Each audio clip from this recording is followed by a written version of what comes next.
mais gars yi dañoo jàppoon ni Jeeba woy bi mu def nii rek la xam quoi xam nga gars yi naan Jeeba mbëggeel kese lay woy mais avant muy woy mbëggeel Jeeba ci ñi ko xam rab rek la doon def te da doon dund xuur bi rab bu dëgër bi la doon def am na vidéo boo xam ne mi ngi circuler ci net bi defe naa ni am na ñu ko seetaan mais gars yi ñu xoolaat vidéo bi ñi nga xam ni mosu ñoo gis Jeeba muy rab acca ñu xool vidéo bi gars yi. Yeah, look into my ass, ne moto ji say bët tey ba nu bital ñu vacciné ba ñu miir of nañ sa game on suñu bot over seeni fucking try ñu kolon dañu dem ñëw taxaw na la stand by la ne hit ma sa fay pom gë ba ñu bëgg lu laay di nga ram sa gàtt ba sa noppi sax xay bro appel la ñu generation rap ñu ci kanam la kenn dootu daaw rescapé yaa ngi ci apocalypse bi taxaw na fawn yeneen ni galaxy masa bi nga gëm jottu go plaisir des na la del ñu tegati di waari ba nañu ram bay touch mo post du spring nga mën ñu dem dafa bëri tañu taga suñu bot wana attitude bëgg ci bëgg ñu du mën kiif kessa woon nga dégg ñu ci jenn tax kalamay doon remi naan xol te giif destination yaba nigga toppal hip na la jëpp mën naa la dëgg mooy mënoo ji mooy lii wala fu raan nigga jëpp mën naa la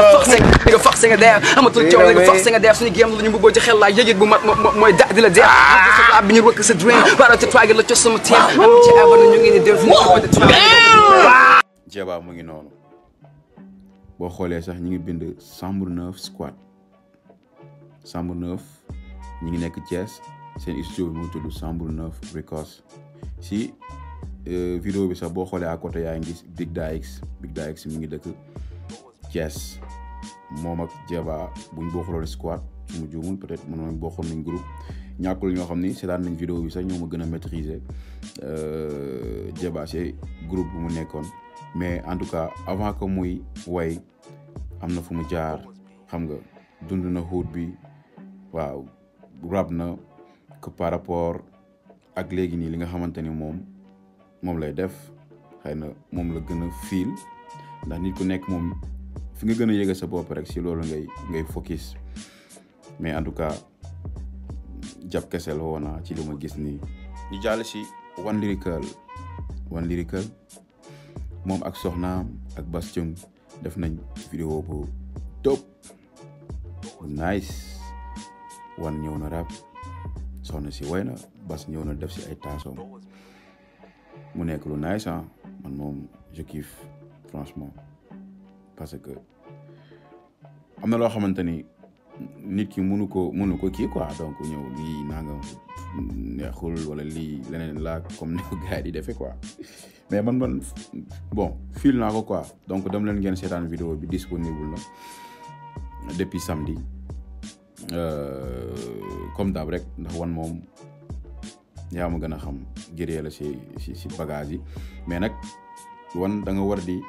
bàyyi tontu bi ndax gis naa ni à chaque fois des fois bu leen di waxee dara da ngay génn tontu rawatina sa son bi nga ànd ak Bass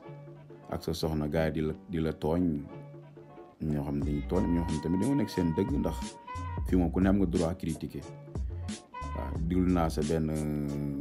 vidéo booy def mais je suis pas d'accord yow li ngay def yow la engagé assumel rap ngay def d'accord leneen ngay def assumel quoi mais pas que rek da ngay génn lu waay wax rek nga bon tontu non artiste da ngaa war a bon am loo xamante ni des fois il faut que nit ñi di wax si yow yaa fii li ngay def te li ngay def bon munul neex ñëpp faaw am ñu bëgg faaw am ñu bañ quoi moo tax defal li ngay def aju sa aju waaw le reste ñeneen ñi la quoi mais bu fekkee da nga bëgg xool rek li gars yi wax rek nga def vidéo tontu leen bu yàggee sax mooy loolu alors donc def nga li ngay def nice na on avance quoi ñu jàll aussi si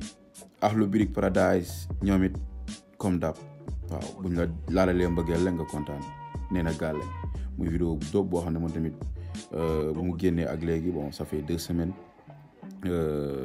wala su matul 2 semaines rek presque léegi mu mat 2 semaines allez gars yi ngeen dem seetaan vidéo bi nice na parce que Akhlou Brick moom mbëggeel moom comme ni ma ko waxee si Jeeba rek moom jàmbaar lañ ci trop. acca les gars les commentaires yéen tamit seen réaction te bu leen commentaire ba pare yéen ñi nga xam ne yéen a ngi dugg ci chaîne bi ngeen abonné te bu leen abonné ba pare ngeen bës seen cloche notification.